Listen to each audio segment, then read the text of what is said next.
1. 운명의 발표. 제가 48년을 살면서 이런 충격을 받은 적이 있었나요? 강의실에서 학생의 발표를 듣는데 마치 제 안을 들여다보는 것 같았거든요.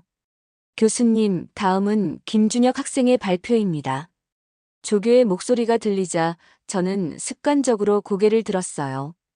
20여 명의 대학원생들이 앉아 있는 강의실. 늘 그랬듯이 무표정한 얼굴로 앞을 바라봤죠. 국문학과 교수로 23년째 이 자리에 서 있으니까 이제는 학생들의 발표쯤은 눈 감고도 들을 수 있었습니다. 그런데 그 순간이었어요. 뒷좌석에서 한 남학생이 일어나더군요. 23살 정도로 보이는 키가 크고 말랐으며 안경을 쓴 학생. 처음 보는 얼굴이었어요. 하지만 왠지 모르게 시선이 그에게 머물렀습니다. 다른 학생들과는 확실히 다른 분위기가 있었거든요. 안녕하세요, 김준혁입니다. 목소리부터 달랐어요. 낮고 차분한데 어디선가 들어본 것 같은 느낌이 들었거든요. 제가 왜 이런 생각을 하는 걸까요? 처음 보는 학생인데 말이에요. 그의 걸음걸이도 자료를 정리하는 손짓도 모든 게 낯익었습니다. 오늘 발표할 주제는 현대소설에서 나타나는 고독의 미학입니다. 그가 원고를 펼치는 순간 저는 몸이 굳어버렸습니다. 그의 첫 문장을 듣는 순간 말이에요. 마치 제 심장이 멈춘 것 같았어요. 고독이란 선택이 아니라 운명이다. 누구도 원하지 않았지만 결국 받아들여야만 하는. 제 심장이 빨리 뛰기 시작했어요. 이상했습니다. 왜냐하면 바로 그 문장, 정확히 같은 표현을 제가 15년 전에 쓴 논문에서 사용했었거든요. 그것도 발표되지 않은 제 개인 일기장에만 적어둔 문장이었어요. 세상에 단 한 번도 공개한 적 없는 제 개인적인 생각이었습니다. 우연의 일치라고 생각하려 했습니다. 하지만 그의 발표는 계속 이어졌어요. 그리고 그 다음 문장에서 저는 정말로 경악했거든요. 진정한 고독은 사람들 사이에서 느끼는 것이다. 혼자 있을 때가 아니라 누군가와 함께 있으면서도 완전히 혼자라고 느끼는 순간. 그 순간이야말로 인간이 마주하는 가장 깊은 절망이자 동시에 가장 순수한 진실이다. 제가 쓴 소설 속 표현이었어요. 아직 세상에 공개하지 않은 제 컴퓨터 폴더 깊숙이 숨겨둔 원고 속 문장 말이죠. 손이 떨렸습니다. 펜을 쥔 손에 힘이 들어갔어요. 다른 학생들을 흘끗 봤는데 그들은 평범하게 듣고 있었어요. 김준혁은 계속해서 제 마음을 뒤흔들어 놓았습니다. 고독한 사람은 세상을 관찰하는 눈을 갖게 된다. 참여하지 못하기 때문에 더 선명하게 보게 되죠. 마치 유리창 너머로 다른 사람들의 삶을 바라보는 것처럼. 이것도 제가 쓴 글이었어요. 20대 후반에 일기장에 적어둔 구절이었습니다. 그때 제가 얼마나 외로웠는지, 어떤 마음으로 그 글을 썼는지 생생히 기억나더군요. 다른 학생들은 평범하게 듣고 있었습니다. 그들에게는 그저 잘 쓰인 발표문일 뿐이었겠죠. 하지만 저에게는 달랐어요. 마치 누군가가 제 마음속을 몰래 들여다보고 그대로 써놓은 것 같았거든요. 고독한 사람은 타인의 고독을 알아본다. 마치 같은 언어를 사용하는 사람들처럼. 같은 아픔을 겪어본 사람들만이 나눌 수 있는 특별한 이해가 있다. 이번엔 제가 작년에 일기장에 적어둔 구절이었어요. 정확히 같은 표현, 같은 리듬, 같은 호흡. 저만의 문체적 습관까지 그대로 드러나고 있었습니다. 문장 끝에 여운을 남기는 방식, 감정을 절제하면서도 깊이 있게 표현하는 방법까지 모든 게 똑같았어요. 제가 무의식 중에 앞으로 몸을 기울이고 있었나 봐요. 그 순간 그 학생, 김준혁이 저와 눈이 마주쳤습니다. 그의 눈빛에서 이상한 친밀감이 느껴졌어요. 마치 오래전부터 저를 알고 있었다는 듯한 시선이었거든요. 그 눈빛 속에는 단순한 존경이나 호기심이 아닌 뭔가 더 깊은 감정이 담겨 있었습니다. 그때 김준혁이 말을 계속 이어갔어요. 때로는 운명적인 만남이라는 게 있습니다. 처음 보는 순간부터 이 사람과는 특별한 연결이 있을 거라는 걸 직감하게 되죠. 마치 오래전부터 기다려온 사람을 드디어 만난 것 같은 느낌. 그 말을 하면서 그가 저를 똑바로 바라봤어요. 다른 학생들은 전혀 눈치채지 못했지만 저는 알 수 있었습니다. 그 말이 저를 향한 것이라는 걸 말이에요. 진정한 이해란 말로 설명할 수 없는 거예요. 같은 책을 읽고, 같은 감동을 받고, 같은 방식으로 세상을 바라보는 사람을 만났을 때 느끼는 그 전율. 그것이야말로 인생에서 가장 소중한 순간이 아닐까요? 15분간의 발표가 끝났습니다. 다른 학생들이 박수를 치는 동안 저는 아무 말도 할 수 없었어요. 평소라면 날카로운 질문 몇 개쯤은 던졌을 텐데, 그날은 입이 떨어지지 않았습니다. 머릿속이 완전히 하얗게 변해버렸거든요. 다른 학생들이 질문을 던졌어요. 어떤 작가의 영향을 받으셨나요? 이런 주제에 관심을 갖게 된 계기가 있나요? 평범한 질문들이었죠.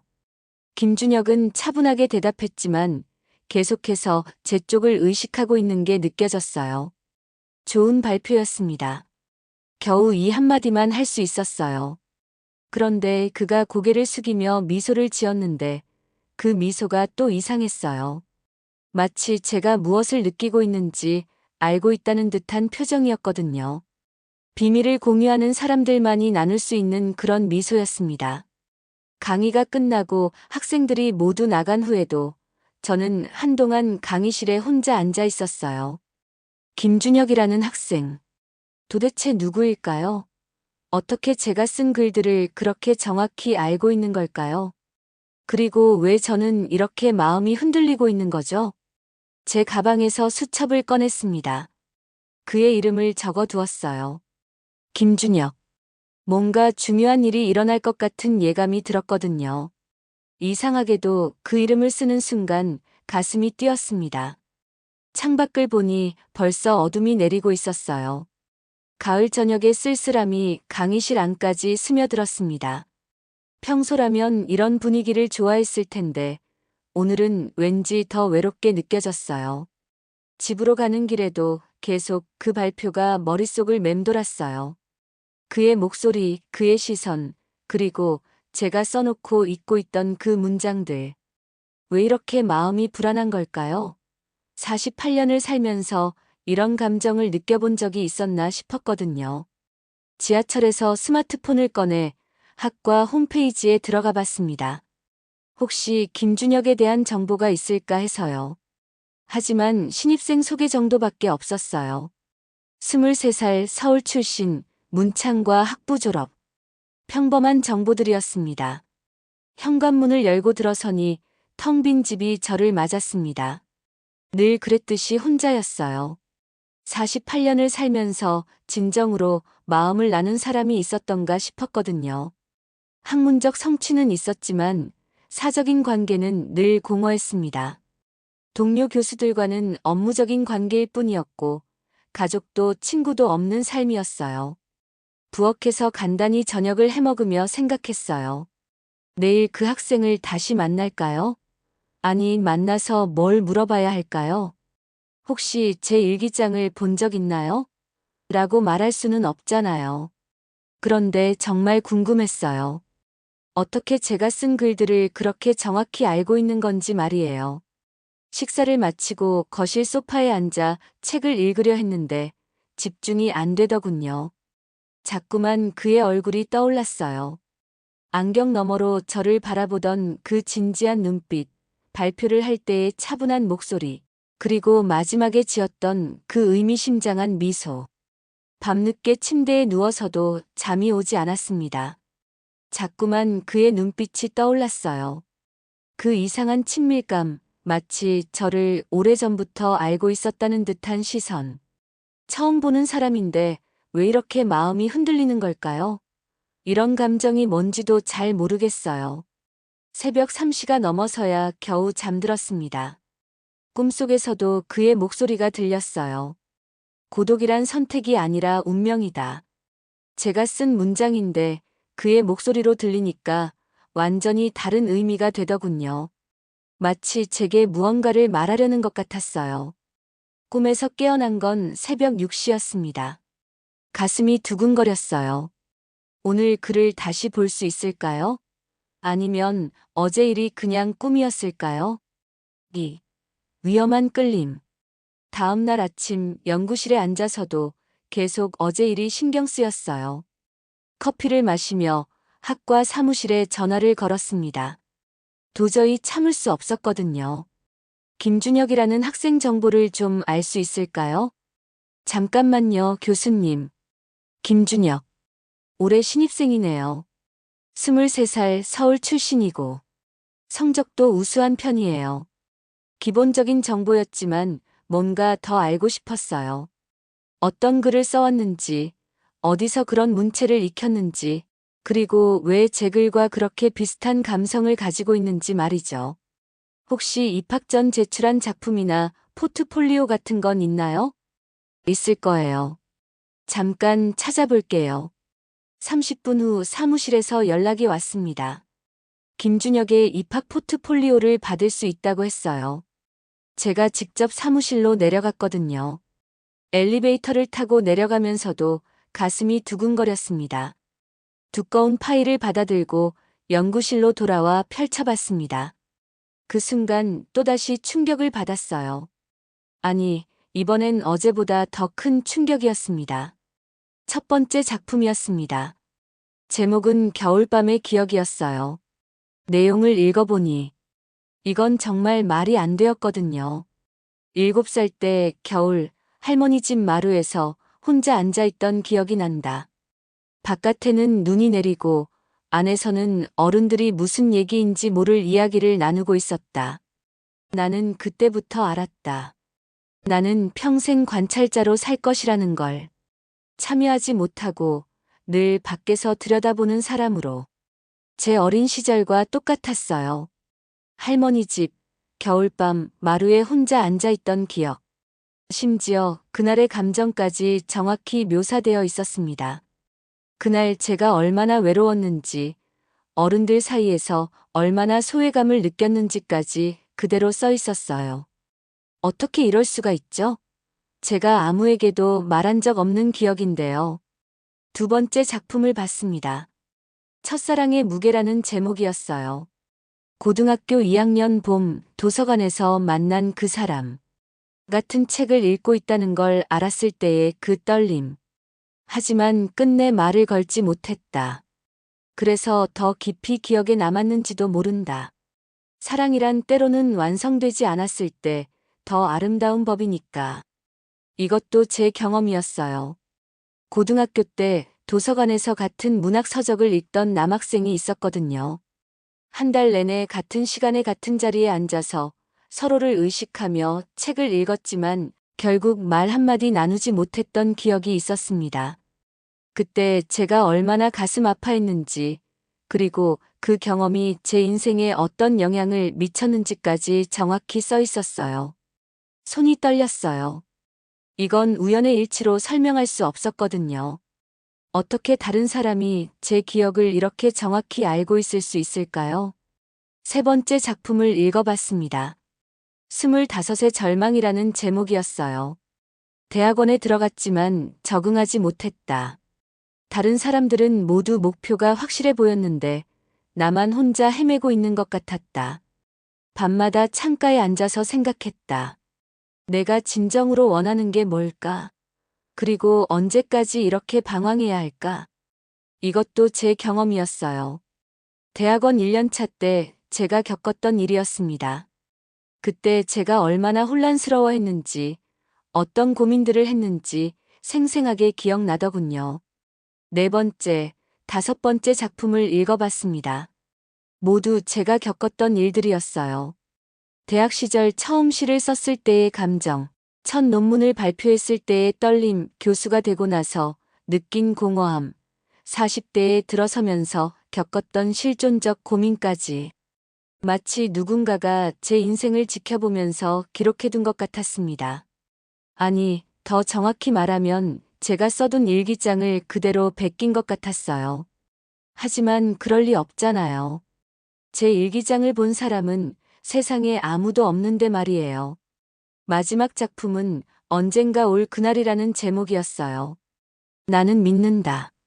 언젠가 나를 완전히 이해해주는 사람을 만날 것이라고. 그때까지는 혼자서도 견뎌낼 수 있다. 외로움도 고독도 모두 그날을 위한 준비 과정이라고 생각한다. 진정한 만남을 위해서는 먼저 자신을 완전히 알아야 하니까. 이 문장을 읽는 순간 눈물이 날 것 같았어요. 이것도 제가 20대의 일기장에 써둔 것이었습니다. 그때 제가 얼마나 간절했는지, 어떤 희망을 품고 있었는지 고스란히 드러나 있었거든요. 그때 연구실 문을 두드리는 소리가 들렸습니다. 들어오세요. 문이 열리더니 김준혁이 들어왔어요. 왜 이렇게 심장이 뛰는 걸까요? 마치 운명의 순간을 맞이하는 것 같았습니다. 교수님, 안녕하세요. 어제 발표했던 김준혁입니다. 알아요. 앉으세요. 그가 제 앞에 앉자 이상한 긴장감이 흘렀어요. 마치 중요한 대화를 나누기 전에 그런 분위기였거든요. 제 책상 위에 놓인 그의 포트폴리오가 눈에 들어왔는지 그가 살짝 미소를 지었습니다. 제 작품을 보셨나요? 직접적인 질문이었어요. 저는 잠시 망설이다가 대답했습니다. 네, 봤어요. 정말 놀라웠습니다. 어떤 점에서요? 너무 개인적이에요. 마치 실제 경험을 바탕으로 쓴 것 같은. 맞아요. 모두 제가 겪은 일들이에요. 그의 대답에 제가 놀랐어요. 그럼 우연의 일치가 맞는 건가요? 하지만 이렇게 많은 일들이 우연히 겹칠 수가 있을까요? 어제 발표 정말 인상적이었어요. 어디서 그런 표현들을 배웠나요? 교수님 논문을 많이 읽었어요. 특히 고독에 관한 부분들이 제 마음에 깊이 와닿았거든요. 제 논문에서 그런 표현을 쓴 적이 있나요? 직접적으로는 없을 수도 있어요. 하지만 교수님이 쓰셨을 것 같은 표현들이었어요. 마치 제가 교수님 마음을 읽을 수 있는 것처럼. 이상한 대답이었어요. 그런데 더 이상한 건 그 말이 전혀 어색하지 않았다는 거였거든요. 오히려 당연한 말처럼 들렸어요. 교수님, 저도 궁금한 게 있어요. 뭔가요? 제 작품을 읽으시면서 어떤 느낌이 드셨나요? 정말 궁금해요. 저는 잠시 고민했습니다. 솔직하게 말해야 할까요? 아니면 그냥 일반적인 평가를 해드려야 할까요? 솔직히 너무 익숙했어요. 마치 제가 쓴 글을 읽는 것 같았습니다. 그가 환하게 웃었어요. 그 미소를 보는 순간 제 가슴이 뜨거워졌습니다. 역시 교수님이시네요. 저도 교수님 글을 읽을 때 똑같은 느낌을 받아요. 어떤 느낌이요? 마치 제가 쓴 글을 읽는 것 같은 느낌이요. 같은 사람이 쓴 것 같은. 그의 말에 제 심장이 더 빨리 뛰었습니다. 같은 사람이 쓴 것 같다니. 정말로 우리는 너무나 비슷한 감성을 가지고 있었어요. 혹시 연구 지도를 받을 수 있을까요? 교수님께 꼭 배우고 싶은 게 있어요. 무엇을 배우고 싶은데요? 진정한 글쓰기요. 마음 깊은 곳에서 나오는 거짓 없는 글을 쓰는 방법을. 그의 눈빛이 진지했어요. 단순한 학문적 호기심이 아니라 뭔가 절실한 무언가가 담겨 있었거든요. 마치 제게서 무언가 중요한 것을 찾으려는 것 같았습니다. 좋아요. 일주일에 한 번씩 만나서 원고를 봐드릴게요. 정말 감사합니다. 그가 일어서려는 순간 저도 모르게 말했어요. 그런데 정말 궁금한 게 있어요. 어떻게 제가 쓴 글들과 그렇게 비슷한 표현을 쓸 수 있죠? 그가 문 앞에서 돌아보더니 이상한 미소를 지었습니다. 그 미소에는 뭔가 비밀스러운 것이 담겨 있었어요. 혹시 교수님도 저에 대해서 궁금한 게 많으신가요? 뭔 소리예요? 아니에요. 그냥 저도 교수님에 대해 궁금한 게 많아서요. 마치 오래전부터 알고 있던 분 같달까요? 오래전부터 알고 있던 분이라니. 네. 처음 뵀는데도 전혀 낯설지가 않아요. 마치 어디선가 계속 기다리고 있었던 분 같은 느낌이랄까요. 그 말을 남기고 그가 나갔습니다. 저는 한참 동안 빈 의자를 바라보고 있었어요. 오래전부터 알고 있던 분 같다고 했죠. 저도 그와 똑같은 느낌을 받고 있었거든요. 연구실에 혼자 앉아서 그의 포트폴리오를 다시 펼쳐봤습니다. 한 장 한 장 넘기면서 읽어보니 정말로 제 인생의 궤적과 똑같았어요.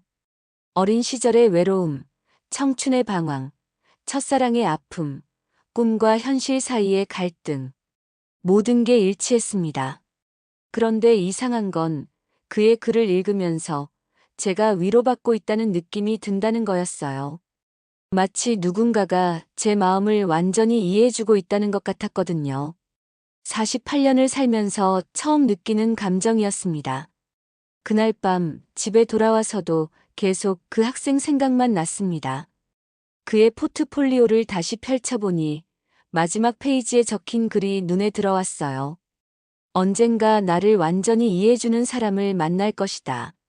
그때까지는 혼자서도 견뎌낼 수 있다. 이 문장도 제가 20대의 일기장에 써둔 것이었어요. 정확히 같은 표현, 같은 희망. 도대체 이게 무슨 일인지 알 수가 없었습니다. 침실에서 제 오래된 일기장들을 꺼내봤어요. 대학 시절부터 지금까지 써온 일기들이었죠. 한 권씩 펼쳐보니 김준혁의 글과 겹치는 부분들이 너무나 많았습니다. 단순히 비슷한 게 아니라 아예 똑같은 문장들이 있었어요. 어떻게 이럴 수가 있을까요? 제가 써둔 일기를 본 사람은 세상에 아무도 없는데 말이에요. 그럼 정말로 우연의 일치일까요? 아니면 잠자리에 들면서 생각했어요. 내일부터 그와 일주일에 한 번씩 만나게 되는군요. 과연 이 끌림의 정체가 뭔지 알 수 있을까요? 그리고 저는 정말로 무엇을 원하고 있는 걸까요? 새벽까지 잠이 오지 않았습니다. 자꾸만 그의 마지막 말이 떠올랐어요. 오래전부터 알고 있던 분 같다는 그 말이 계속 머릿속을 맴돌았거든요. 3. 금기의 순간. 일주일이 지나고 첫 번째 개별지도 시간이 되었어요. 그동안 저는 계속 김준혁 생각만 하며 지냈습니다. 강의를 하면서도 논문을 쓰면서도 자꾸만 그의 얼굴이 떠올랐어요. 김준혁이 연구실로 들어왔을 때 제 심장이 또다시 빨리 뛰기 시작했습니다. 일주일 만에 보는 건데도 마치 오래 기다려온 사람을 만난 것 같았어요. 안녕하세요, 교수님. 네, 앉으세요. 새로운 원고를 가져왔다고 했죠? 네. 이번에는 좀 특별한 글이에요. 그가 건넨 원고의 제목은 교수님께였어요. 이상한 제목이라고 생각하며 읽기 시작했는데 첫 문장부터 충격이었습니다. 당신을 처음 본 순간 나는 운명을 믿게 되었다. 제 손이 떨렸어요. 이건 소설이 아니라 저에게 쓴 편지 같았거든요. 아니, 정확히 말하면 연애 편지였습니다. 48년을 살아온 당신의 얼굴에서 나와 같은 외로움을 보았다. 강의실에서 학생들을 바라보는 당신의 시선이 얼마나 쓸쓸한지 알고 있다. 그 시선 속에는 세상과의 거리감이 담겨 있었다. 계속 읽어갔습니다. 그 안에는 제가 평소 학생들 앞에서 느끼던 감정들이 정확히 묘사되어 있었어요. 어떻게 그가 제 마음을 이렇게 들여다볼 수 있는 걸까요? 당신이 밤마다 혼자 책을 읽으며 느끼는 공허함을 안다. 아무리 많은 지식을 쌓아도 채워지지 않는 그 무언가를 안다. 그것은 진정한 이해에 대한 갈망이다. 제가 고개를 들어 그를 봤어요. 그도 저를 바라보고 있었습니다. 그 순간 이상한 전율이 흘렀어요. 마치 서로의 마음이 통하고 있다는 걸 확인하는 순간 같았거든요. 이건 소설인가요? 교수님이 판단해 주세요. 모호한 대답이었어요. 저는 원고를 다시 봤습니다. 나는 당신과 같은 언어를 사용한다. 같은 리듬으로 숨쉬고 같은 방식으로 외로워한다. 이것이 우연일까? 아니면 우리는 처음부터 서로를 찾고 있었던 걸까? 이 대목에서 제 숨이 멎었어요. 정말로 저희는 같은 언어를 사용하고 있었거든요. 같은 문체, 같은 호흡, 같은 감성. 당신을 보고 있으면 마치 거울을 보는 것 같다. 내가 원하던 모든 것들이 당신 안에 있다. 지적인 깊이, 섬세한 감수성, 그리고 세상에 쉽게 마음을 주지 않는 신중함까지. 제 가슴이 뛰었어요. 누군가가 저를 이렇게 이해해준다는 게 믿기지 않았거든요. 계속 읽어보세요. 그가 조용히 말했습니다. 제가 다음 페이지를 넘겼어요. 만약 이것이 운명이라면 나는 받아들일 준비가 되어 있다. 비록 금기라 할지라도. 세상이 뭐라 하든 내 마음은 이미 당신을 향해 있다. 금기라는 단어에서 제 심장이 크게 뛰었습니다. 이 학생이 무슨 말을 하려는 걸까요? 설마. 나는 23살이고 당신은 48살이다. 나는 학생이고 당신은 교수다. 하지만 그런 것들이 정말 중요할까? 진정한 만남 앞에서 나이와 지위가 무슨 의미가 있을까? 제 손이 더욱 떨렸어요. 이건 정말로 저에게 하는 고백이었습니다. 당신이 저와 함께 있을 때 느끼는 그 편안함, 그 친밀함을 나도 느끼고 있다. 우리는 서로를 위해 태어났는지도 모른다. 교수님.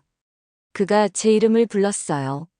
제가 고개를 들자 그의 눈빛이 평소와 달랐습니다. 더 진지하고 더 간절했어요. 그리고 그 안에는 사랑이라고 밖에 부를 수 없는 감정이 담겨 있었습니다. 이 원고에 대해 어떻게 생각하세요? 문학적으로는 완성도가 높아요.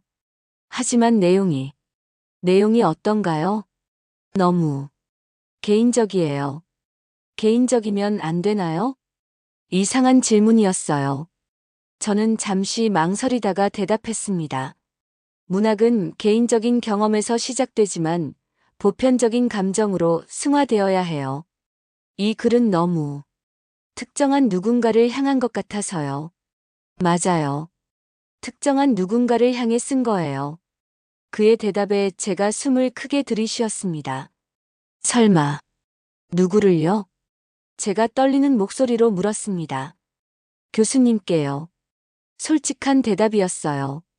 제 머릿속이 하얗게 변했습니다. 준혁 씨. 교수님, 저는 처음 배웠을 때부터 느꼈어요.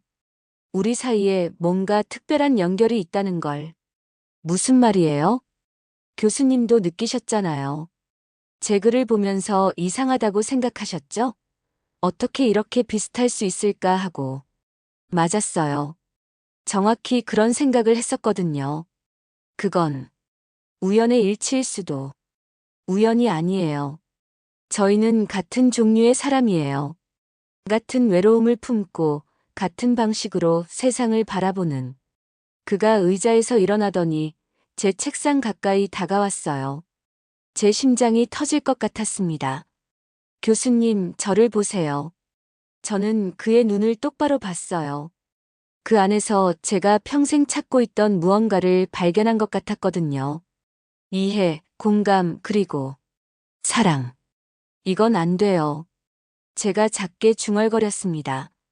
왜 안 되나요? 우리는 교수와 학생이에요. 그게 중요한가요?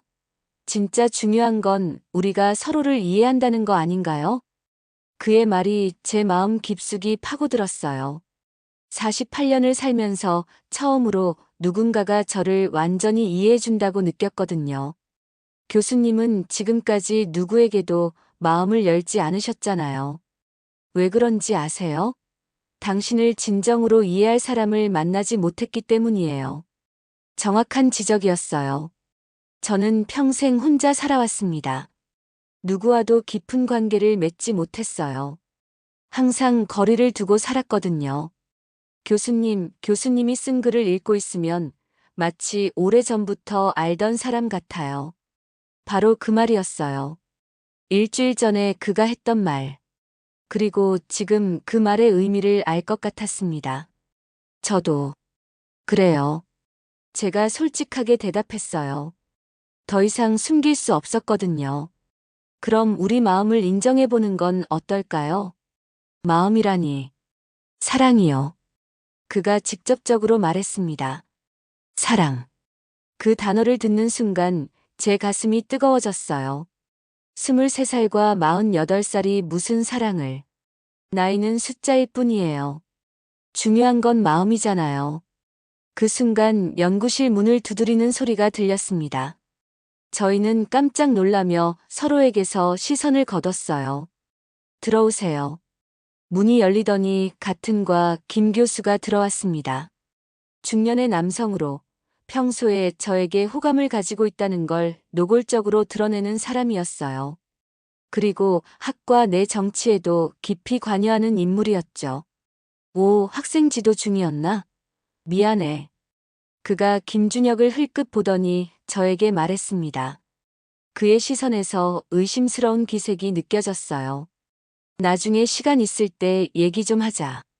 중요한 일이 있어서. 김 교수의 목소리에서 평소와 다른 톤이 느껴졌어요. 뭔가 불길한 예감이 들었습니다. 무슨 일인데요? 학과 회의 때 얘기하자. 지금은 학생이 있으니까. 그가 김준혁을 다시 한번 보더니 나갔습니다. 문이 닫힌 후에도 그의 시선이 느껴지는 것 같았어요. 김 교수가 나간 후 연구실에 어색한 침묵이 흘렀어요. 김준혁이 조용히 말했습니다. 위험한 일이군요. 뭐가요? 우리가 지금 하고 있는 일이요. 하지만 그가 제 손을 살짝 만졌어요. 전기가 통하는 것 같았습니다. 그래도 멈출 수는 없을 것 같아요. 저도 그런 생각이었어요. 이미 선을 넘어버린 것 같았거든요. 48년을 살면서 처음 느끼는 이 감정을 도덕이나 사회적 시선 때문에 포기할 수는 없었습니다. 교수님, 저는 진심이에요. 장난이나 일시적인 감정이 아니라. 그의 진지한 표정을 보니 제 마음도 흔들렸어요. 하지만 현실을 생각해 봐야 해요. 우리가 만약 현실이 뭐가 중요해요? 진정한 사랑 앞에서는 모든 장벽이 무의미해져요. 그의 말에 제 가슴이 뛰었습니다. 진정한 사랑. 저도 그런 걸 느끼고 있는 걸까요? 다음 주에도 올 거예요? 제가 작게 물었어요. 네. 그리고 그 다음 주에도, 그 다음 주에도.